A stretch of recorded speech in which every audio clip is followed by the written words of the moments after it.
All right, guys.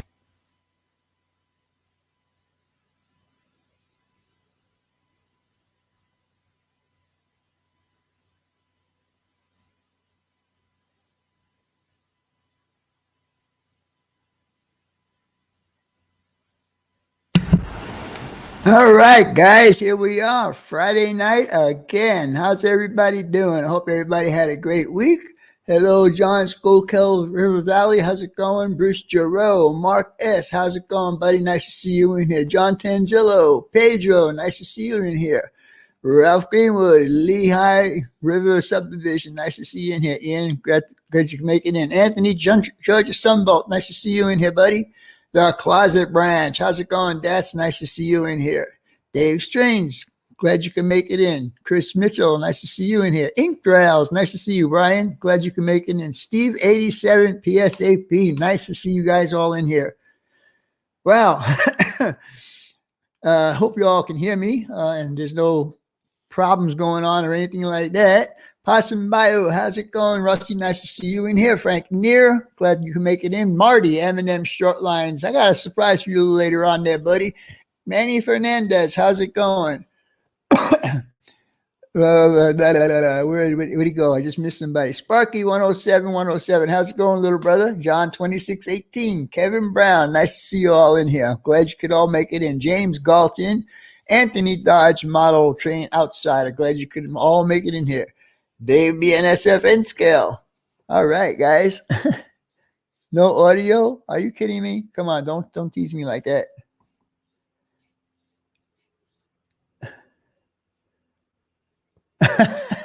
He's fucking giving me a hard time. I'm gonna give him bam.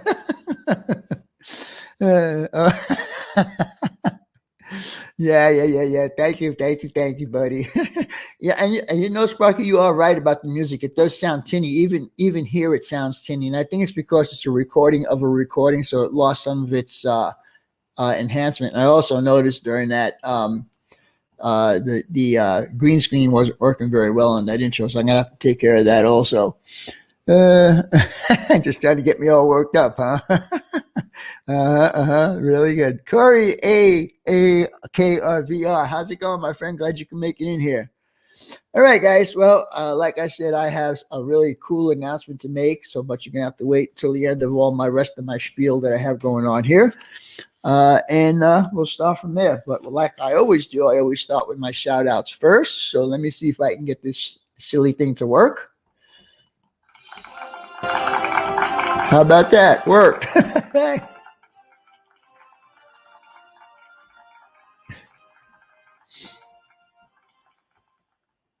All right, guys. My shout out for tonight is actually a person that lives here, not far from me. He lives about 30 miles from me. He does, unfortunately for you HO guys, he switched over to the good side, which is the N scale side. And the person I am talking about tonight would be Mr. M&M Short Lines.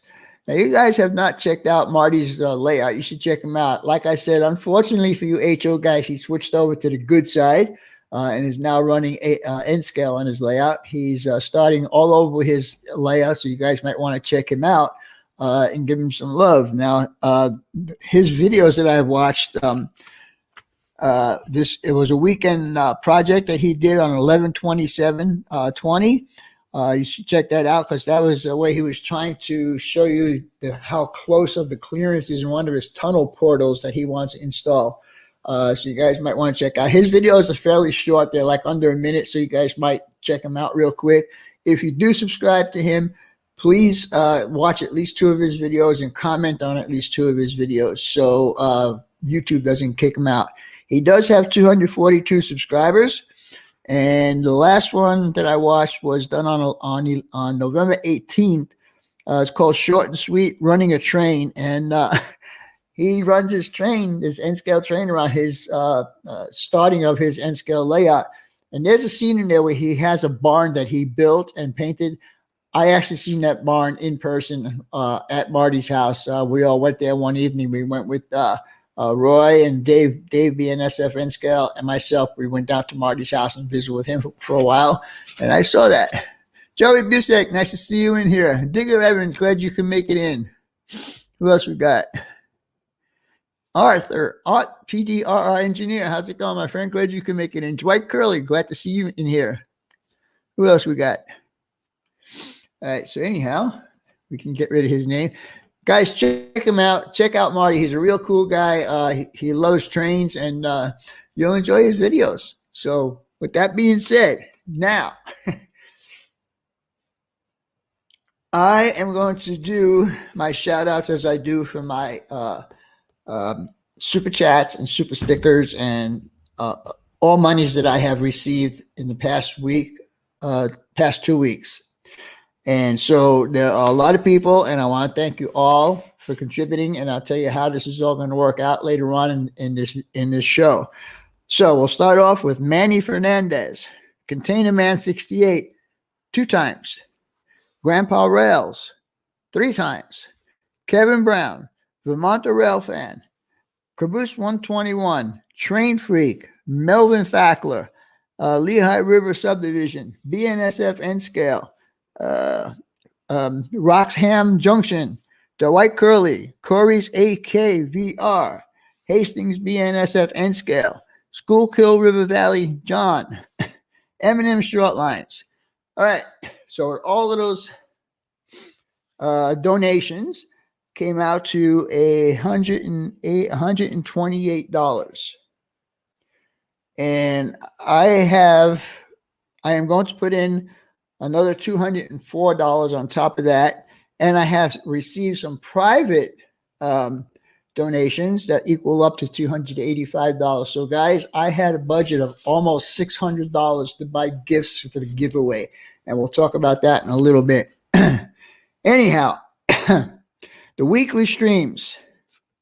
On Monday evening at 7 p.m., we have Just Nate. Following him is Tom's Trains and Things at 8 p.m. Tuesday is On Track Tuesday. You guys ought to enjoy that because there's 4 different fellas that do that show.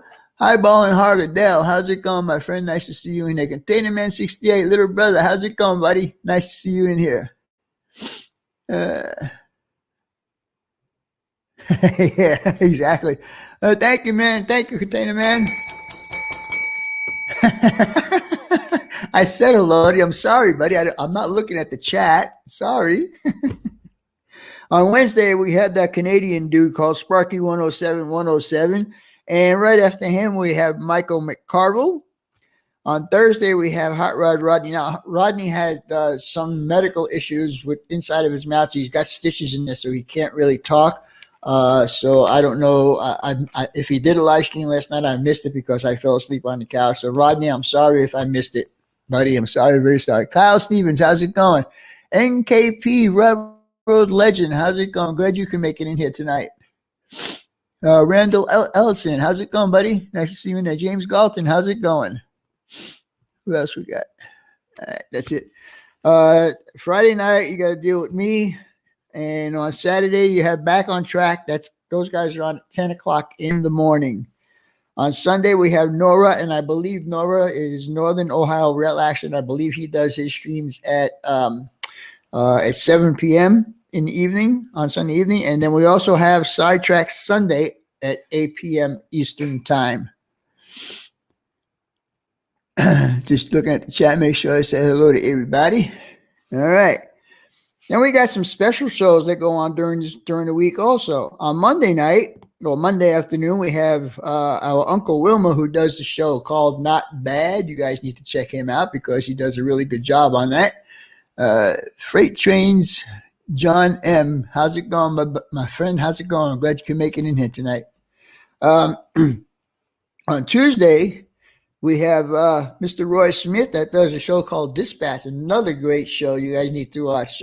Again, both he and Wilma both show photos of people's layouts and stuff like that, both on their Facebook page and their videos. So you guys need to check those 2 guys out. On Saturdays, we have my premiere videos, which this week will be the final one for the renovation in my house. It'll be the final steps that they did and then the reveal, and that'll be that for that part. And that'll be done out of my hair. And every second Wednesday of the month is Community Roundhouse. Now, we tried a different format on that, and hope some of you guys watched it and gave us some feedback on it, because it seemed like it worked out really well for us. All right. The next announcement I got will be Sparky and I are going to do a Christmas show. And what I mean by Christmas show is that we are going to be Santa Claus and Santa Claus's helpers, because we're going to be giving a bunch of stuff away. Like I mentioned earlier, I had almost a $600 budget for me to buy stuff, and I did buy almost exactly that amount of money. And I don't know how far Sparky's got how far along Sparky is on his, but the show will be we're going to start it at 9 o'clock Eastern time, only because I don't know what time my family obligations are going to be ending. So that's why I bumped it up by an hour. And it'll be on Christmas Day at 9 o'clock Eastern time. Now, the deal is, I don't know how many of you guys saw the test that Sparky and I did last week, but we are both going to do live streams at the same time. And I am going to be a guest on his live stream, and he's going to be a guest on my live stream. And that's, it sounds crazy, but we actually tried it. I think it was last Saturday or last Sunday. And it worked really great. It was really a lot of fun. I mean, there was a little bit of a lag going on there, but it was a lot of fun. Anyhow, got all that. So I described the show, and what's going to happen is I will be taking care of the N scale stuff, giveaways, and Sparky will be taking care of the HO stuff giveaways. Like I said, I don't know exactly where he stands as far as his gifts. I did not buy all locomotives and all rail cars and stuff like that. I bought stuff that could be used in the hobby. I did buy some rolling stock. I did buy a couple of kits. There are some other things that I don't want to give it all away right now, but it should be good for anybody who's getting into the hobby or is in the hobby, and that can use some of the stuff that I'm going to be giving away. All right. So with all of that being said, I want to introduce tonight's special guest, and you all know him because he is from Panama. Hello, Roy. How are you? Turn up your microphone.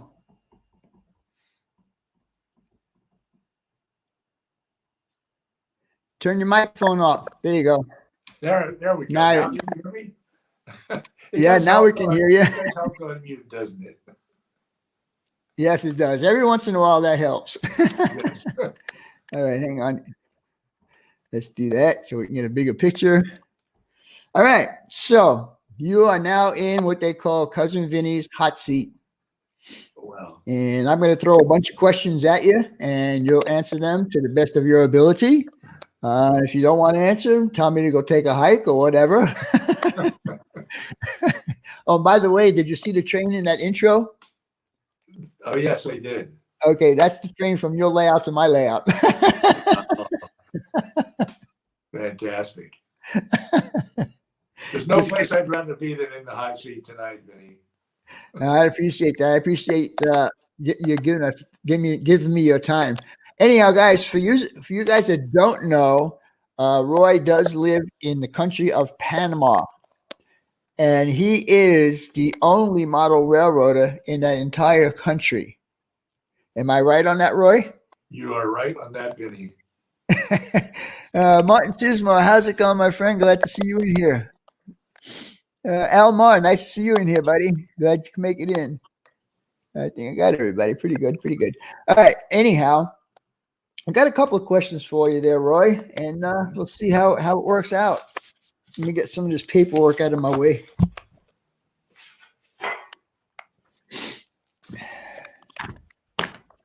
All right. I am hearing some sort of a noise in the background. There's a bit of crackle every once in a while. Yeah, I've been hearing that now. I don't know where it's coming from. I don't know where it's coming from either.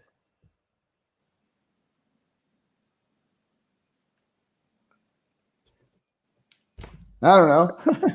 It comes and goes. All right, Roy. What came first, the layout or YouTube? Well, I'm going to have to say YouTube, and the reason I'm going to have to say that is because I started my YouTube channel before I actually began to physically construct my layout, even though I had layout plans in hand. So, yes, it would be YouTube first, but within a month of that, I began the actual construction of the layout. Okay. How and when did you start with YouTube? I launched my YouTube channel in March of 2014. Although I didn't post much for quite a while, and those early videos were absolutely horrible. But I keep them alive anyways. And like everybody else, they were all horrible at the first Yes. ones we did. RDA N scale, how's it going, my friend? Glad to see you in here. Yeah, I'm hearing that clicking a lot right now. I don't know what it is. I don't know. Let's see. My internet connection way down here in Panama. It's a high-speed connection, but you never know. Let's see. He says, NKP Railroad legend Roy Smith take pictures of the Union Pacific steam. Do you have steam on your layout? I don't remember. Steam, yes. I have one Union Pacific 844, the 844, and Okay. I run that at the head of passenger trains. Hello, Robert Flying Crow and Brian Page. Glad you guys can make it in tonight. Gary Weiss, glad to see you in here, buddy. Joey Busek, how's it going, buddy? And thank you for your offer on that deal that we spoke about earlier. I appreciate that. All right. When did you get interested in trains? Well, I guess that would have to go all the way back to 1957 when I was 10 years old and got my first Lionel train set at Christmas, like so many of my generation. Yeah. That's when it all started, and it's been with me ever since. Well, I think that's basically everybody's scenario of how they got into it is when they were all kids. You know, everybody. I asked that question too. Oh, I started when I was about 5 years old. I started when I was about 7. I had my first Lionel set when I was 6, and that's just a couple of years after you. All right, let's see. John Tanzillo, how's it going, buddy? Nice to see you in here. Manny Fernandez. I think I said hello to Manny earlier. I don't remember. I'm getting old. All right. So you answered the second question I had is when you got it, when you got your. Are you okay? Yeah, I'm okay. Thanks, Vinny. Leonard just stuck her head in the door of my train room to tell me that my mother is calling me from Pennsylvania. Oh boy. I'm on the. No, I wouldn't know. That never happens. It happens at the most inopportune times. Of course. Hot Rod Rodney, how's it going, buddy? Glad to make it in here. All right. Well, you answered my next question by telling me when you got your first train set, and that was like when you were about 7 years old. And I think that's true just about everybody. Mm-hmm. So how long have you been modeling? Well, I dabbled a little bit as a teenager in HO scale, but it never took it never went very far with that. My real first attempt at building a layout was in the mid 1980s, and by that time, N scale was readily available. So I would have to say serious modeling I began sometime in the mid 1980s when I was in my late 30s, and have been with N scale ever since.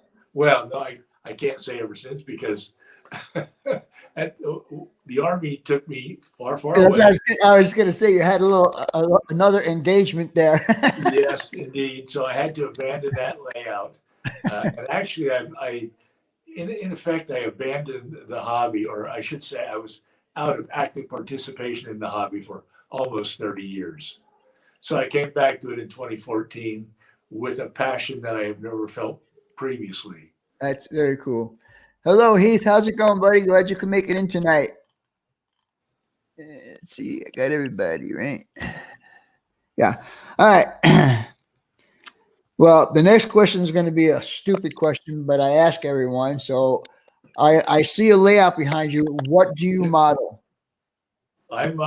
Yes, that is my layout behind me. I model the N scale Union, I model the Union Pacific Evanston subdivision, which runs from Green River in southwestern Wyoming west to Ogden, Utah. And that's a track distance of about 175 miles. Yes, that's just 20 miles short of my subdivision. Uh-huh. Mine's 195. Wow, that's pretty cool. All right. Well, I know what your answer is going to be to this, but what is your primary railroad that you like, and what is your secondary railroad that you like? Okay. Well, I like them all, Vinny. I mean, I can't think of any that I don't like, but I will obviously have to confess to liking the Union Pacific because that's what I model. And the reason I model the Union Pacific is because it goes through the area that I chose to model. In fact, I really chose the area that I wanted to model. And as it so happened, the Union Pacific runs through that area. Now, If I had chosen a different area, it might be the BNSF or any other railroad. But yes, I do model the Union Pacific modern era. As for a second choice, it would have to be the BNSF. I do have a couple of BNSF diesels.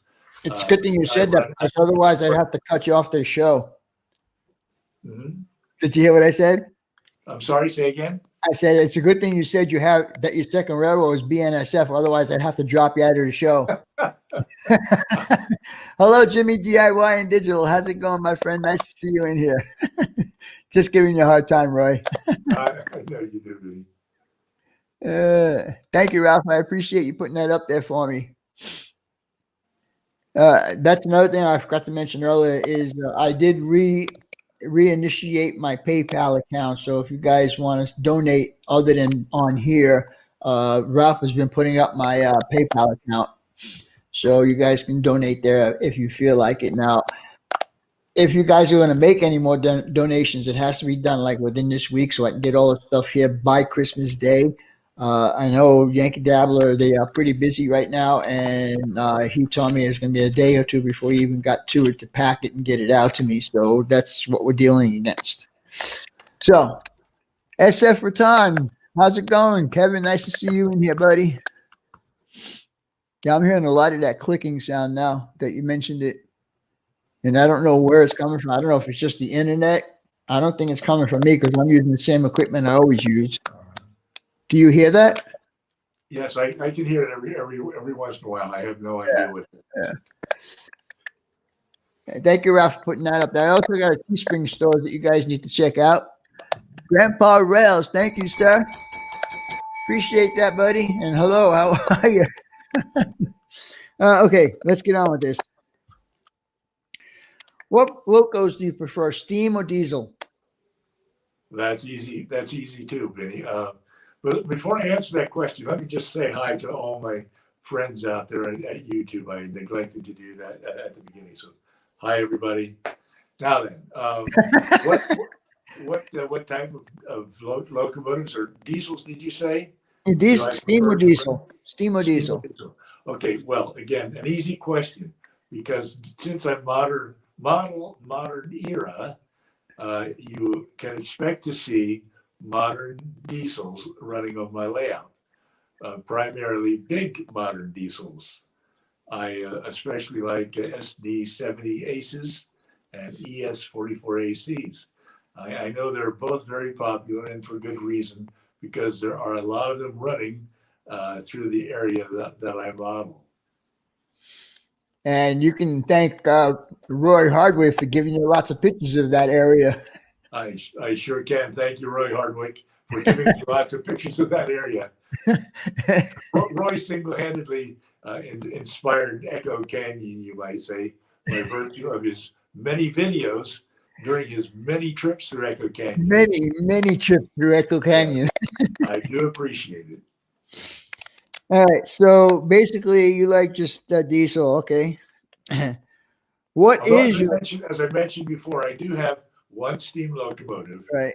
UP 844, which pulls my excursion train. Yeah, let's see somebody here. There's a question. Does Roy have a live studio audience for this? I used to have a live studio audience here for the dispatch shows until the pandemic came along and we had the social distance. That's funny. That is really funny. Good one, Roy. I like that They'll be one. back. They'll be back. Don't worry. And so will just in case. Thank you, Roy Ethan. Thank you very much. I appreciate that, buddy. Thank you so much. All right. So did you answer? Nah, see, I got distracted when I saw that red thing popped up.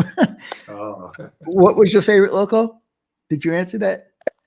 Yes, big modern diesels such as the SD70 Ace and the ES44 AC. And I've got a bunch of them running on my layout. Now, I pretty much know the answer to this question, but I have to ask it because the rest of the people probably don't know. Do you prefer to run continuous or to do op sessions? I like to do both, but I'm going to have, if I have to pick one, it would be running continuously or rail fanning my own layout, so to speak. The main reason for that at this point in time is I haven't really established a formal operating system. I push some cars around and that sort of thing, but mostly I do rail fanning on my layout at this time. Okay. That could be fun. I mean, especially now because you added all that extra stuff on there. So you got different routes that you can take. Am I correct on that? That is correct. And that will be probably the single most important operational activity on my layout. That is to say, yard classification to create trains heading to different off layout destinations. Right, right. As I've mentioned in my videos, I have almost no industries on my layout. And that's in keeping with the prototype, which has almost no small industries Right. In the area that I model. So, because it's basically a bridge route, the trains come onto my layout as they climb the eastern helix, cross the layout in route to western destinations off layout, and all of those off layout destinations, whether to the east or to the west, are contained here in staging behind me. And that's So, that's in other words, that's pretty good operations right there. well, it keeps me busy. Yeah, And yeah. it's a lot of fun to make up trains or break down trains to send to different destinations. I am seeing a especially Don. especially in N scale, which I think is better suited to running long trains and less well suited for industrial switching. Well, I came to the conclusion on my layout that, people say, well, why don't you run like a 40 or 50 car train? It's not that I can't run a 40 or 50 car train. I can because I have, but it just doesn't look right on my layout. Mm-hmm. Because, the locomotive's on one side of the room and the last car is on the other side of the room, Right. So, and when it's in the helix, it's like 3 or 4 cars over the bottom section, so it just don't look right. A 20 to 25 car train on my layout is what looks the best. My layout too, Vinny, 20 to 25 cars maximum. The other thing I've noticed is that trying to run a locomotive con system more than two locomotives doesn't look good on my layout because the size of the layout does not support 3 or more locomotives. It just doesn't look right. What is your favorite rolling stock? That's an easy question. Covered hoppers. Absolutely. And there's a reason for that though, because just west of Green River, which is on my layout, are 4 great big trona mining and processing plants. And they process that trona, which is a mineral that is mined. They process that into soda ash. And what do they haul soda ash in? Covered hoppers. There you go. So Do you, on my railroad, you should see a whole lot more covered hoppers than you presently do. do you see Roy's comment right there? I have to get closer to be able to see it. Who's ready for 3 more videos of Echo Canyon?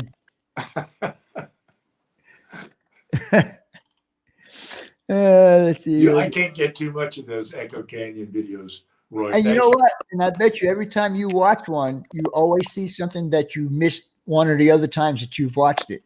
Absolutely. And then you can say, oh, yeah, I could put that on my layout right there. That's where it goes right there, you know. Mm-hmm. That is so true. All right. So we did that one. We did that one. And again, I'm going to know the answer to this, but I need to ask it. Why did you select the scale that you model? N scale. Well, first let me say that I think that all scales have advantages and disadvantages. But I selected, well, actually, I bought my first N scale locomotive back when N scale was really trash, way back in 1969 or 1970. I was a senior at Penn State, and I just stumbled upon this little locomotive in a hobby shop one day. And actually, that was my first experience with N scale. It didn't hardly run, but that's okay because N scale has gotten a whole lot better in recent Oh, years. yeah. Oh, yeah. In any case, but the answer to your question, Vinny, why did I choose N scale? Because throughout my life, I have not had a lot of space for a layout room. My current layout room only measures 10 feet by 12 feet. And if I were to model my other favorite scale, the dark side, as we call it, HO scale. If I modeled HO scale, I would have once around the room with several industries. And that's about all of that. And that's about it. Thank you, Mr. Brown. N scale is better suited, I think, for running long trains through wide open spaces. Yes, I agree. And that's what we got in Southern Wyoming, wide open spaces. Yeah. Thank you, Mr. Kevin Brown and Debbie. Thank you so much. I appreciate that. All right, let's see what else we got here. All right, where are we? My questions here. You said earlier you do videos. How often do you do videos?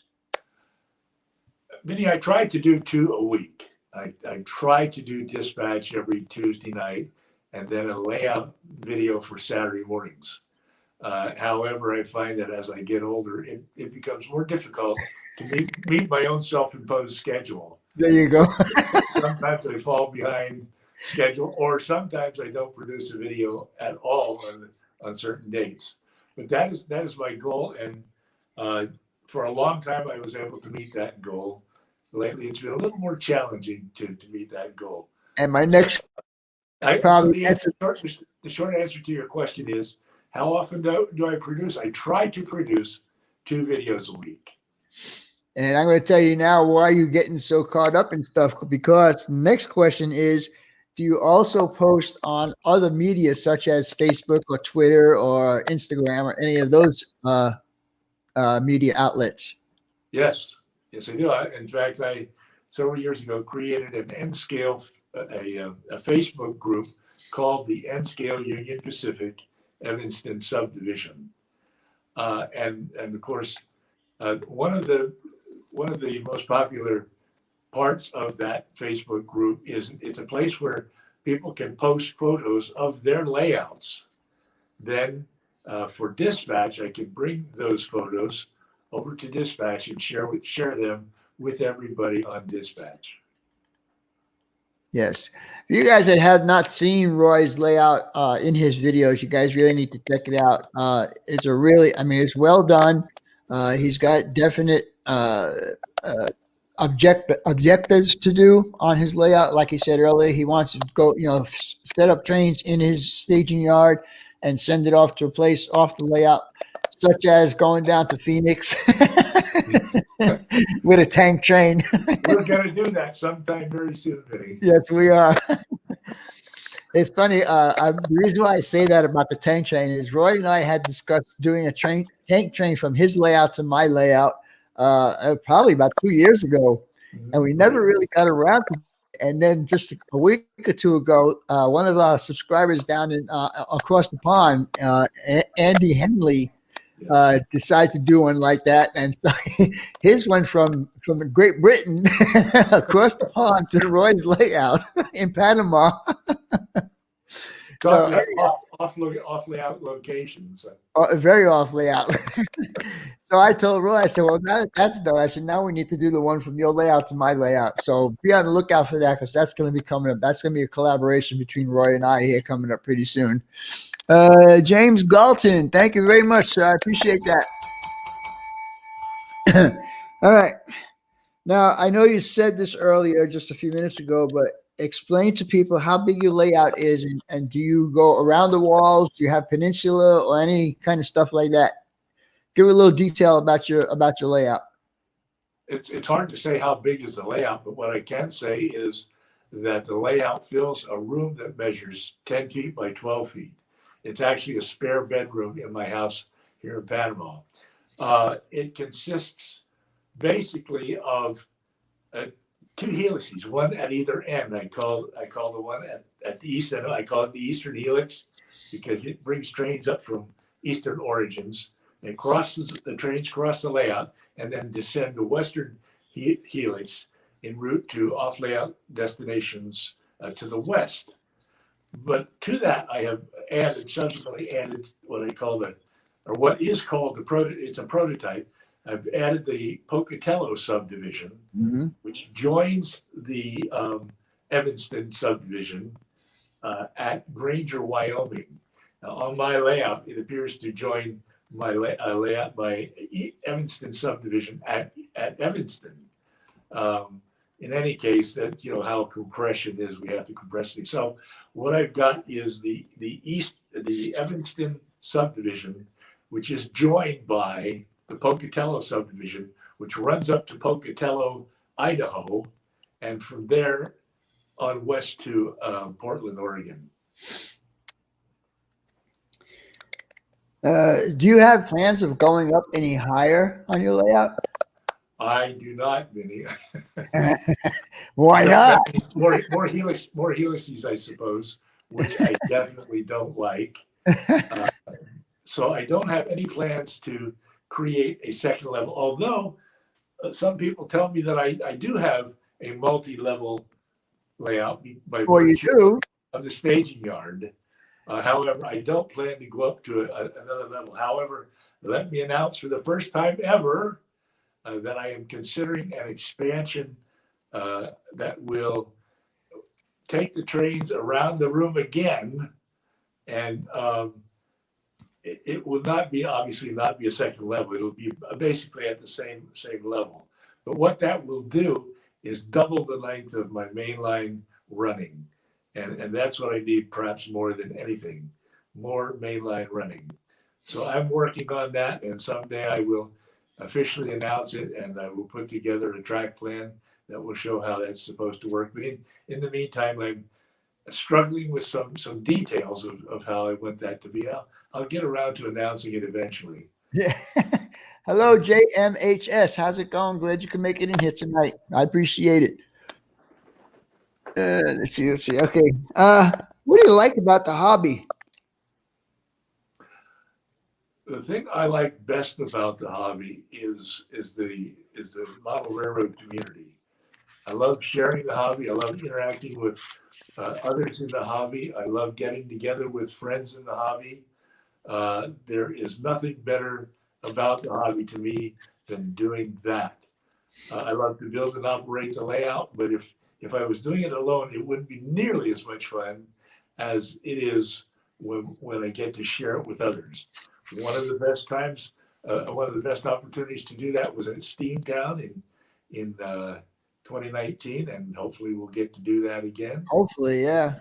Because that's one of the best things about that is to meet with our friends in the hobby. And I've been to shows, and I've been to train clubs in the States.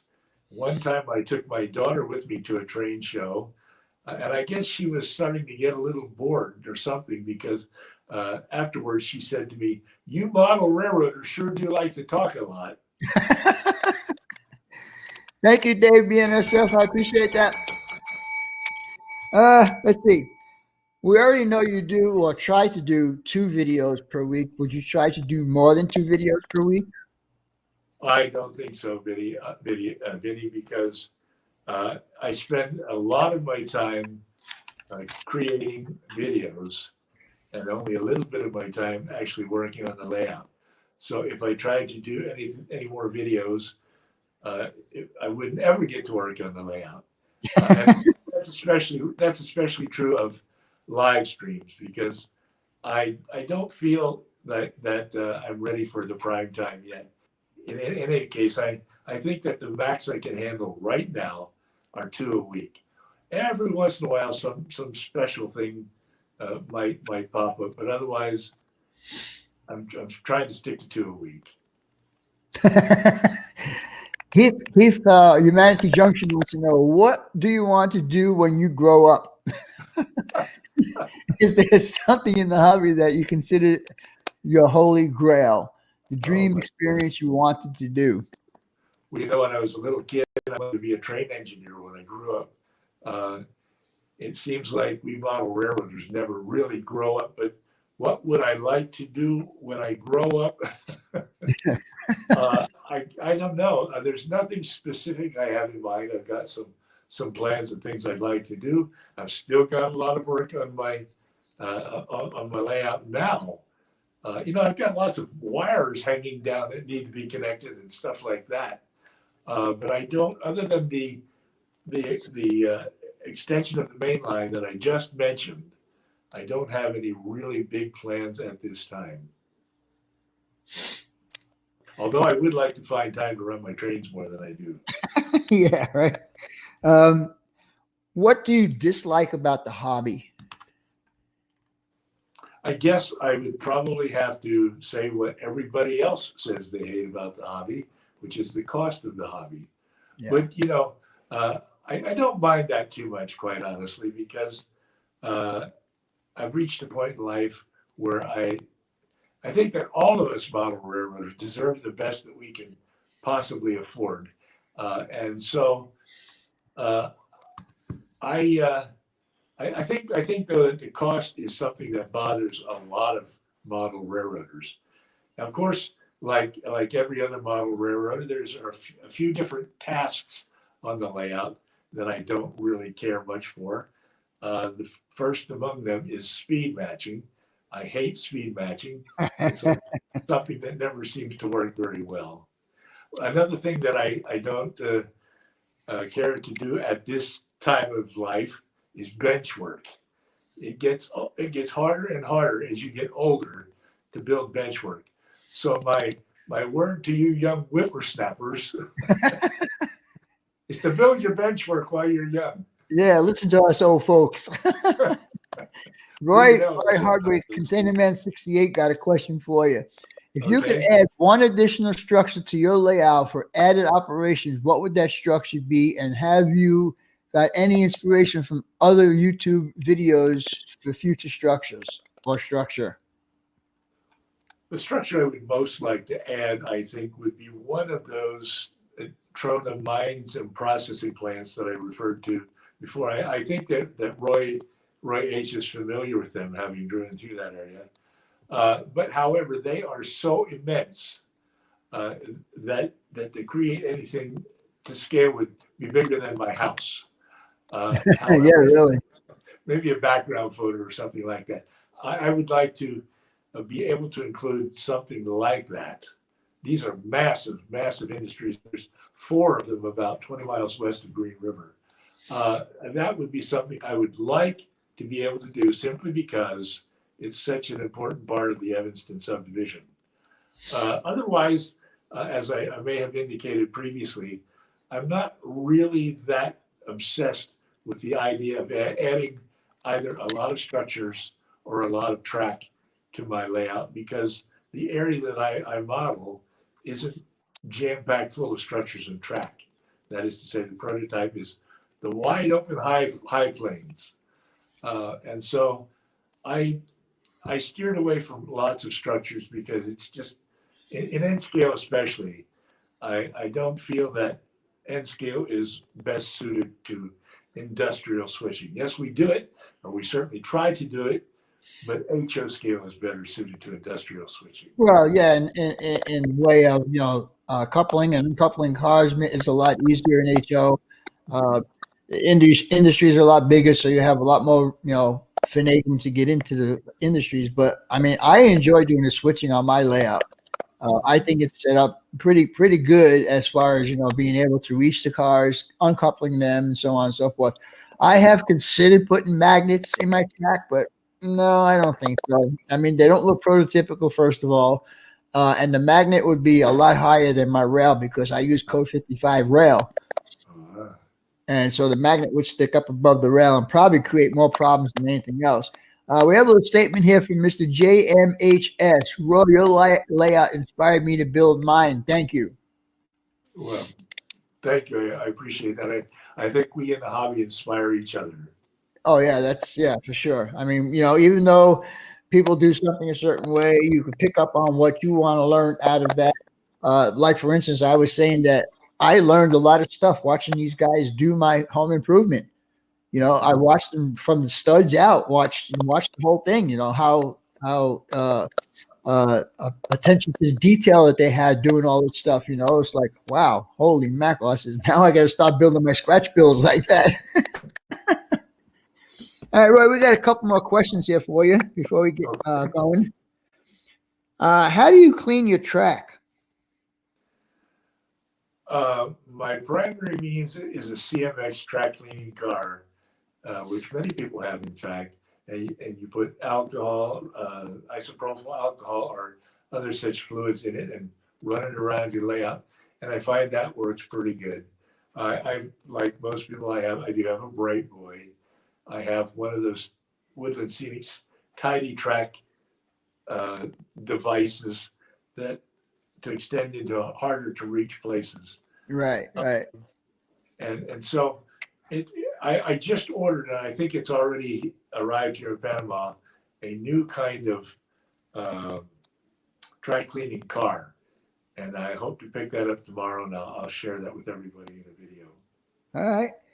All right. We know that you're a DCC. Which DCC unit do you use? I use NCE, and I'm very, very happy with it. Way back in 2014, when I was looking at systems, I basically had a choice between Digitrax and NCE. So I went to hobby shops when I was in the States, and I took a look at them firsthand, and I talked to the guys who worked there, and I talked to a lot of friends online about what system to choose. Ultimately, I did choose NCE, and I like it very much. It's intuitive, easy to use, and I think I made the right decision in going with NCE. And like I say, I'm very, very happy with it. Grandpa Rails has a question for you. He says, Roy, what other areas would you model if you could? Thank you, Grandpa Rails. Thanks for asking, Grandpa Rails. Good question. Let me say that back in the 1980s, when I built my previous N-scale layout, I modeled a layout that resembled central Pennsylvania, where I grew up, with the rolling hills and the forests and the farms and all that sort of thing. However, as a result of experience in the American West and Southwest, courtesy of the U.S. Army, I fell in love with the deserts and semi-arid areas of the American West. Quite a contrast to Pennsylvania, to be sure, but I really, really liked my time there, and that was a natural carryover to the hobby for me. I think I've mentioned this. I know I've mentioned this in some videos. What brought me back to the hobby and what brought me back to the area that I model is one day I was stumbling and fumbling around on the internet, as I often do, and when I came upon some photographs of Echo Canyon, Utah, well, I was captivated by it immediately. And from Echo Canyon, I just worked my way west till I came to Green River, Wyoming, and realized right away that would be the main classification yard of my layout. So And now today, of course, both of those appear on my layout and everything in between. So that's why I say that I was inspired by those photos that I found on the internet, but I had long had, going way back to 1970, 71, when I found myself in Fort Bliss, Texas, uh, and immediately was entranced by the deserts and arid areas of the American West. Stayed with me ever since. Got a question here from Inked Rails. It says, Roy, what is your favorite part about doing scenery work? My favorite part of doing or not doing? Of doing scenery work. Okay, I'm doing. My favorite part of doing scenery work. Wow, that's a very good question. I don't know what my favorite part is. Uh, let me do mention something that I think is a very important part of it, though. It's the photo backdrops. I consider that to be a part of my scenery work, and then I Yes. create the 3D hills and other scenic features in front of that, and try to. Okay, I found this on the web for where can I create a 3D hillside. My other device is talking to me. Hopefully not again. In any case, to get back to the scenery, my favorite part is creating the scenery that you commonly see in the American West and Southwest, and it tends to be either desert or semi-arid in the area that I'm modeling. And if I were to choose another area, Vinny, I'm sure it would be Arizona, Yeah. as you do, which is And we do have UP here. So if you really wanted to model UP, there's plenty of places we could take you down to see UP. or both UP and BNSF. All right. There's another question from Heath. Have you heard of YouTube channel BNS 6951? Does a lot of scratch building. Do you? Everybody has heard of that channel. Do you do a lot of scratch building, or do you mostly build kits? That's his question to you. I do almost no scratch building because I think it's essentially beyond my present capabilities. I know that lots of people love to do it, including you, Vinny. You're the master at it. Now, to answer the question, I do almost no scratch building. However, I do have two scratch built structures on my layout, which I've mentioned in videos created by other people for me, friends in the hobby. What I do as far as structures is I kit bash. I like Yes. to buy commercially available kits and change them around in such a way as they're essentially not recognizable as the manufacturer intended to be. But what I am doing as I do that kit bashing is I try to make them resemble best as I can to structures that actually exist in the area that I'm modeling. And the best, most recent example of that is the railroad complex at Evanston. I have one more question for you, and that'll be it for my questions. What would you tell someone that wanted to get into the hobby? Oh, wow. That is a difficult question. Although I think that one could do a lot of armchair modeling first. And that may seem like a waste of time, but actually it's preparation for what comes after. Watch a lot of YouTube videos, read a lot of model railroading books and magazines, do a lot of research. Um, there's a couple of decisions that you need to make early on based on that research. And for example, you need to know what kind of a space you have for your layout. You need to know uh, generally what kind of a track plan you'd like to put together. You need to know things like what kind of track are you going to use and what kind of system are you going to use to power your layout. Some of these are things that help to think about carefully before you actually begin to build the layout. And so it's not wasted time. In fact, it's actually fun to do research. One of the most enjoyable things I have found for me is doing research on the area that I model and the trains that run through that model. That has been a lot of fun. And I've done that mostly because I'm trying to capture the feel of the area that I'm modeling. And I'm trying to capture the behavior of the trains that run through that area. I don't say it's a prototype layout by no means, because I have nowhere near the millions of square feet that I would need to. Well, yeah, nobody does. I mean, we all have to make a series of compromises. oh yeah. One of the most fun things for me has been trying to capture the feel of the area Exactly. that That's all we can do is capture the feel, capture the essence is what I say. Capture the essence of what you're doing. We have a question here via Grandpa Rails from Brian Page. Roy, does the Panama humidity play havoc on your locomotive motors and track expansions, etc.? Well, first of all, there's I use Cato Unitrack as you know, and I'm not sure that has a big effect on expansion and contraction. But I haven't noticed, there is a lot of humidity down here. And what I have noticed is that causes a lot of oxidation on the track. So I have to make extra effort to keep my track clean so that the trains run well. I do have air conditioning here, obviously, but even so, the humidity in Panama, because it's a tropical climate, the humidity is very high. There isn't much variation in the temperature that might cause expansion and contraction. It's like 90 degrees every day of the year here. But the humidity, yes, that is a problem.